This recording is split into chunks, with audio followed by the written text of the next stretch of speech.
যে রাধে সে চুলও বাঁধে। হ্যাঁ, আমি যেমন বাইরে চাকরি করি সেরকম আমি ঘরেতে রান্নাও করতে পারি। আর আজকে ছুটি ছিল, তাই জন্য ভাবলাম সকাল সকাল উঠে রান্না করব। রান্নাঘরে ঢুকে তো আমার বেহাল অবস্থা, যা বিশাল গরম।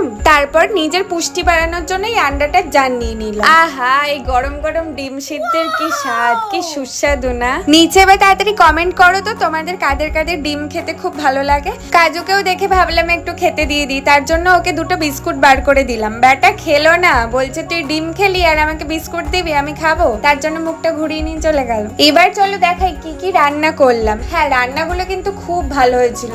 ভাবছো তো নিজের তারিফ নিজে করছি?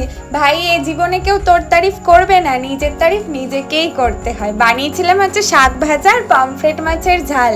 সব শেষে এবার ঘরে ডাস্টিংও করলাম, আর তার জন্য ফ্রিজটাকেও ভালো করে মুছে নিলাম। আর এবার তোমাদের ভিডিওটা ভালো লেগে থাকলে do follow and subscribe more. By.